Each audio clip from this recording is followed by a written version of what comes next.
You and I end up talking about Lake Okeechobee every time. I don't think today will be any different.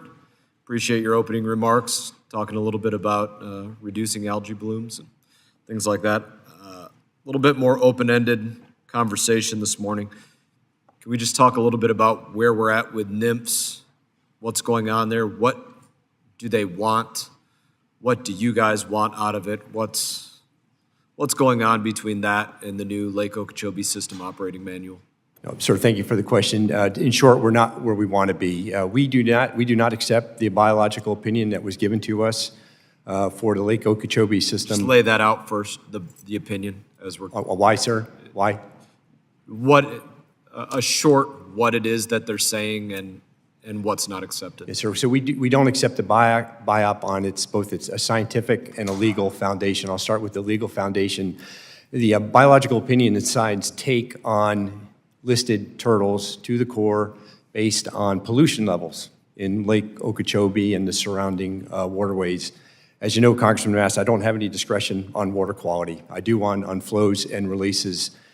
So that's the legal foundation. On the science side, they have tied Lake Okeechobee releases to red tide events on Florida's Gulf and Atlantic coast, specific to Lake Okeechobee releases. And so our question, we just asked to see the analysis and the data. How do you separate Lake Okeechobee water from the rest of the runoff from Florida's 35 coastal counties or Florida's other waterways? That's what we've asked to see.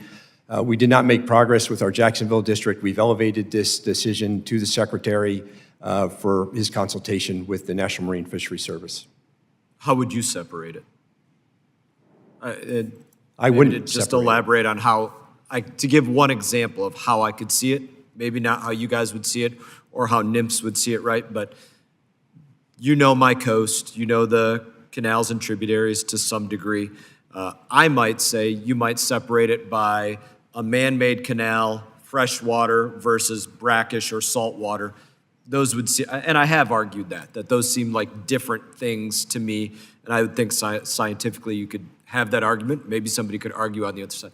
How would you do it if that's the game that you have to play with nymphs? And do you have to play that game with nymphs? If you don't play that game with them, does LOSOM just go away? No, Congressman Mast. LOSOM does not go away. We're invested. We think it's, as you know, we believe it's a significant improvement from where we've been with LORS. I don't know how to separate it. I don't think it should be separated. Again, it's not the flow. They're tying it to the pollution levels in the lake. And as I mentioned, I don't have any discretion on the pollution levels in the lake and the impact on red tide and then the subsequent effect on sea turtles. Again, that's the primary reason why we don't accept this biological opinion. You do have input on pollution levels if we authorize you to do so. That would be correct? Sir, we would follow the direction of Congress. Just good to have that out there. Mr. Connor, I saw you nodding your head. Did you have something to add to this? Ball's in my court now to engage at the policy level with our friends at NOAA Fisheries. But I do think, this is a very significant issue that has broader implications. And I know the most important thing now is we got to get LOSOM done because it has benefits across the board.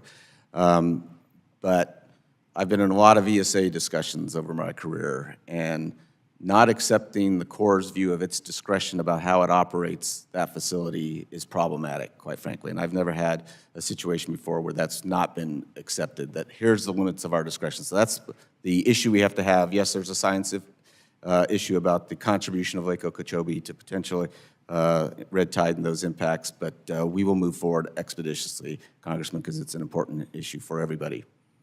I appreciate that. I'd just make this one other, observation or statement. This administration treats carbon like it's a pollutant. Maybe some could argue or agree with that, but I think they treat it similar to a pollutant in the way that they regulate it, want to penalize it, want to tax people for use or production of carbon. It's treated like a vice. If that's the case, then I think looking at the quality of water should not be a far stretch for the Corps of Engineers. We don't have any more time, but I appreciate you all engaging in the dialogue with me. Thank you. Hey everyone, thank you for watching this video. If you enjoyed the video, please click like and subscribe. I will be back on YouTube with more exclusive content, so stay tuned.